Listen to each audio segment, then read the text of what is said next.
Howdy, howdy, this is Mr. Potter. We're going to start a brief series on learning how to use the command line interface in Linux. For a lot of people, they're used to dealing with the Windows environment, and a lot of people are also familiar with the Mac OS interface, and dealing with Android, dealing with iOS on phones as well. That's pretty straightforward stuff as well. But the Linux command line interface is a very powerful tool that has a very strong history going back to the days of Unix and the old systems of the 70s and 80s. Learning how to work your way around a Linux environment using the command line means that you can do things remotely a lot easier than you can with a graphical user interface or GUI. So we're going to be talking about how to do this. We're going to be using the Cloud9 architecture. I made a brief video about how to set that up. Link should be in the upper right-hand corner.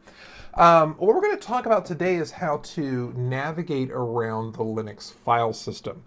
What's really nice to know is that a lot of the commands in Linux are very short. At the time that Unix, which Linux is based off of, was developed in the 1970s, people were connecting to computers using remote terminals. And as a result, keystrokes were at a premium. So a lot of the commands deal with very small keystrokes. So for example, if I wanted to list the contents of this directory, the command to list contents would be ls.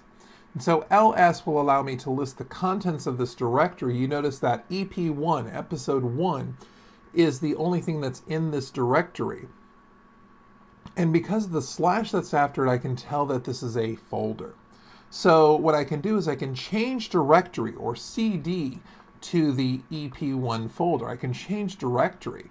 And that allows me to go into that directory. So now if I get a list of the files, I can find all the files that are in here. So I've got file1.txt, file2.doc, file3.mp3. I have all of these different files that I have in here.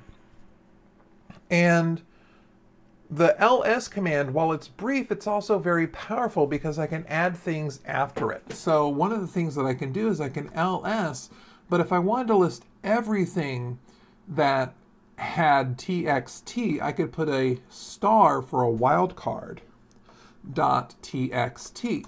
And what that'll do is that'll list the 3 files in this directory that end in txt. I can do the same thing with .mov and list all the files that end in the mov extension. I can do the same thing with star.xls, and notice that it gives me the error here. You cannot access star.xls. There's no such file or directory. And if you look up here, you'll notice that none of the files in my folder, in my directory, end with the extension XLS. So I get this feedback, this text feedback, which is very important. And if I want to change directory back to my parent directory, what I can do is I can do CD and use 2 dots. The 2 dots allow me to refer to the parent directory, the directory we came from. And if I do an ls command again, then I see I'm back to my root directory where I've got episode 1. Now, I can also CD with a single dot, but the single dot just takes me back to where I was. So if I go into this episode 1 folder and then do a CD dot, you'll notice that I stay in the episode 1 folder. So 1 dot keeps you where you are, 2 dots lets you go up a level, in other words, go backwards a level. And I can also use the star as a wildcard for any characters. So if I wanted to list all the files that start with an F and end with a T, then I'm going to get a list of all the files that start with F and end in T. If I wanted to get a list of all the files that start with FIL, then of course all of these files start with FIL. So this allows me to maneuver around the file system as well as to find out what files are in the file system. So now what I want to talk about is how do I manipulate this directory system? I've got this architecture that allows me to have folders and to put files in folders. How do I make directories? Well, one of the easiest ways to make a directory is to do mkdir, and this is going to make a directory with whatever name I want to. So I can say test directory. Now I can't put spaces in here. If I put spaces, that's going to mean something to Linux. And I want to try and avoid special characters as well, like the hyphen or the star or the dot, which we've noticed have special meanings. I can use test directory, or I could use an underscore in here. Either of those would be fine. And what you'll notice is that when I hit enter, you'll notice that I now have a folder called test directory. And remember, we talked about how I can tell it's a folder because I see this slash afterwards. So now I can change directory to test directory. And now I'm in that folder. Notice that that folder is currently empty. There's nothing in there. And of course, if I want to move back, I'm going to do the cd ... and that's going to take me back to my episode 1 folder. Now, if I didn't want this folder, I can remove the directory by doing rmdir and test directory. And now if I list the contents of the directory, you'll notice that test directory isn't there. If I try to cd to test directory, it's going to tell me, hey, there's no such file or directory. It's not there anymore. I've removed it. So remember that mkdir makes a directory, and rmdir will remove a directory. So I want to keep this directory because for the next thing I do, I want to talk about how do I maneuver around files. So what I'm going to do is I'm going to look at this file1.txt.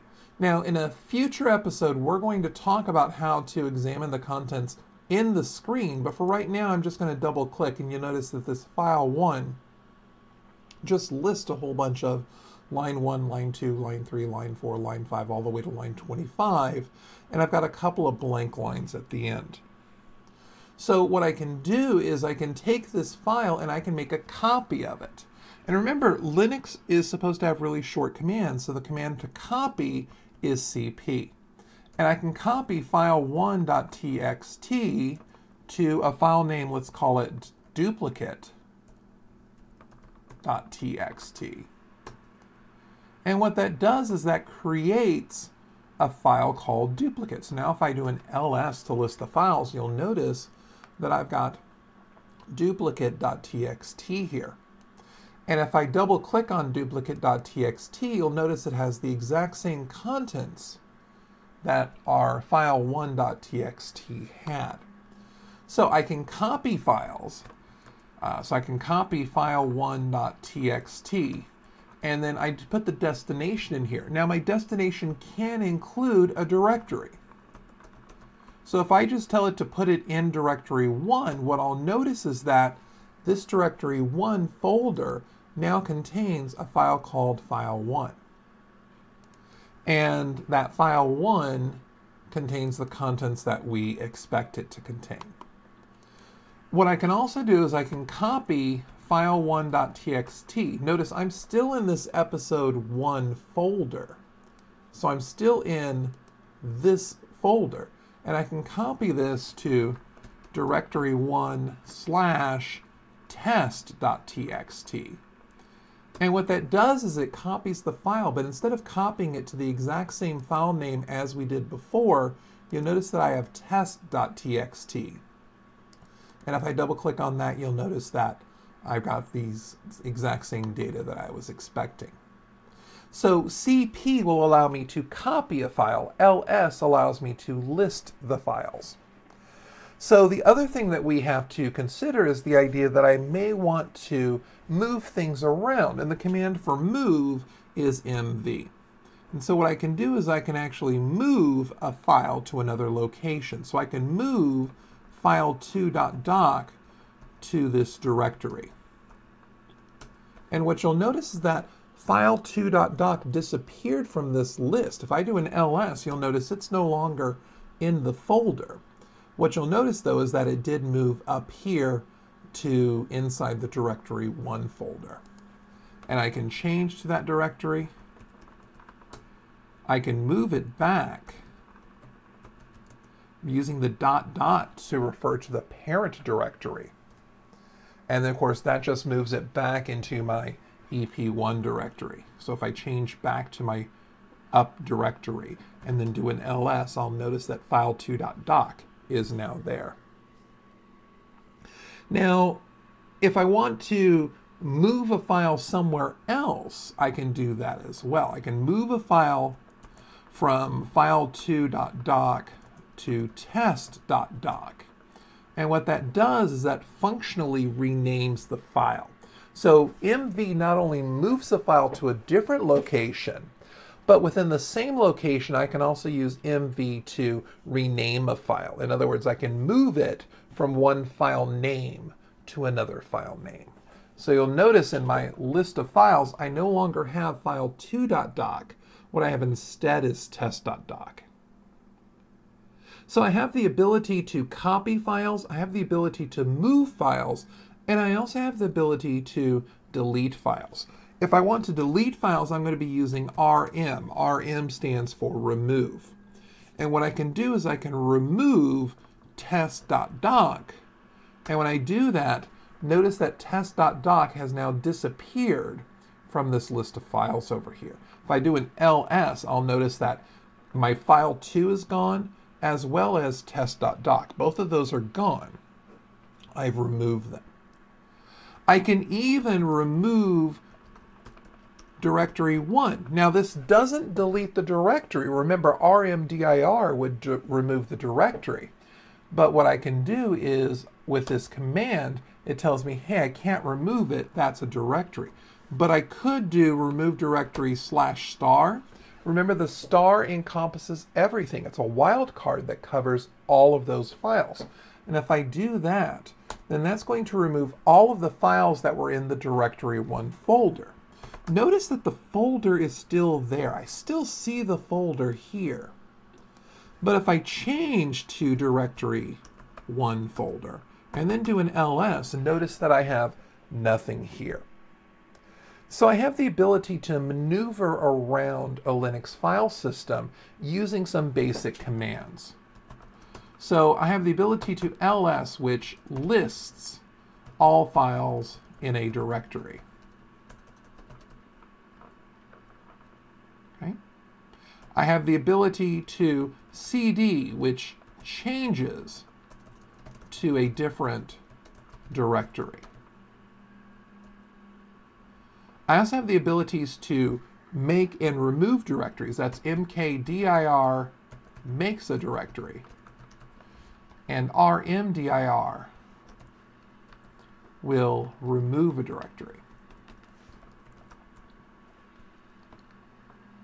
And then when I'm dealing with files, I have the ability to copy files. I have mv, which moves files. And I have rm, which removes or deletes a file. And of course, I can use several shortcuts here. Remember that I could use the star as a wildcard. So this allows me to make the star represent any characters at the beginning, in the middle, or at the end. I also had the ability to talk about ... which is my parent directory. And that means that I can move to the parent directory, and I can also change files to the parent directory. I can change my own directory to the parent directory. I can copy files to a parent directory. And if I'm in a subdirectory, I can actually remove files in the parent directory. One of the things that you'll notice is that I cannot delete a directory if I'm in that directory. So if I was to try and do something like rmdir, my parent directory, it's going to tell me, hey, that directory is not empty. And even if I do rmdir ... /directory1, then that directory is gone, and notice I'm nowhere at this point. This is actually an error that I'm getting from Linux that says cannot open directory stale file handle, because Linux says, hey, you're supposed to be in this folder, but that folder doesn't exist anymore. It's an interesting quirk. So let's go back to our parent directory. And that covers today's video. Today's video is primarily just maneuvering around the Linux file system. So we learned how to copy, move, and delete files. We also learned how to create, navigate, and remove directories. So once again, this is Mr. Potter. Thank you for watching. Have a great day.